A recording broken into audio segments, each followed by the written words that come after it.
अब इनइक्वलिटी का एक और कॉन्सेप्ट वाला क्वेश्चन देखो। अगर तुम्हें दे रखा है एक्स स्क्वायर लेस देन 9 है, तो बताओ एक्स की किन वैल्यूज के लिए ये इनइक्वलिटी करेक्ट है। तो देखो तुम इसे कैसे सॉल्व करते हो, हम इसे डायरेक्ट सॉल्व करते हैं। हम बोलते हैं कि दोनों तरफ स्क्वायर रूट लिया जाता है, तो ये x हो गया, और पॉजिटिव स्क्वायर रूट के लिए यही इनइक्वलिटी लिखते हैं और निगेटिव स्क्वायर रूट के लिए इनइक्वलिटी चेंज कर देते हैं, और इसकी वैल्यू -3 से 3 के बीच में होगी। बट ये कॉन्सेप्ट नहीं है, ये कॉन्सेप्ट का एकदम से शॉर्ट वर्जन है जिसे तुमने याद कर लिया है। ये कॉन्सेप्ट आता कैसे है मैं वो बता रहा हूं।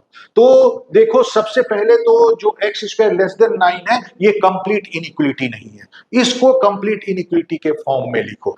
इसका मतलब हुआ इसकी रेंज के दोनों एंड तुम्हें दिखाने होंगे। तो एक्स स्क्वायर जो है यहां पर लेस देन 9 है, और हमें यह पता है कि एक्स स्क्वायर कभी भी निगेटिव नहीं हो सकता, मतलब उसकी मिनिमम वैल्यू 0 होगी या फिर 0 से बड़ी होगी। तो रेंज का दूसरा एंड हमें लगाना पड़ेगा कि x square greater than equal to 0 है। अब यहां पे हम मॉड कॉन्सेप्ट का यूज करेंगे। हम क्या करते हैं, सबको स्क्वायर रूट कर देते हैं। तो 0 का स्क्वायर रूट 0, एक्स स्क्वायर का स्क्वायर रूट क्या होगा ये मैं पिछले वीडियो में बता चुका हूं, तो इसे हम लिखेंगे मॉड एक्स, और 9 का स्क्वायर रूट होगा 3।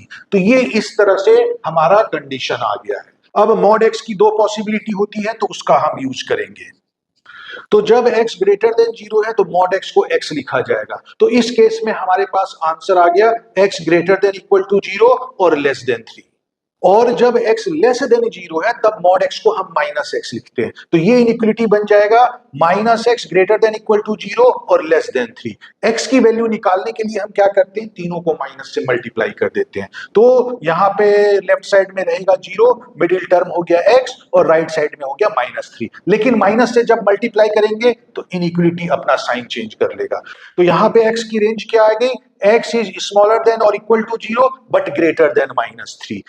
तो देखो ये जो दो कंडीशन है, इसको अगर हम मिला के लिख दें तो हमारे पास आंसर आ जाएगा x is greater than -3 but less than 3। और जो कि तुमने यहां पे डायरेक्ट लिखा था, जो कि इसका एक्चुअल आंसर था जिसे तुमने शॉर्ट में लिख दिया था। तो ये याद करने वाला मेथड है, बट उसका कॉन्सेप्ट ये है, अगर तुम इसे समझ लेते हो तो तुम्हारा इस तरह का सारा क्वेश्चन सॉल्व हो जाएगा।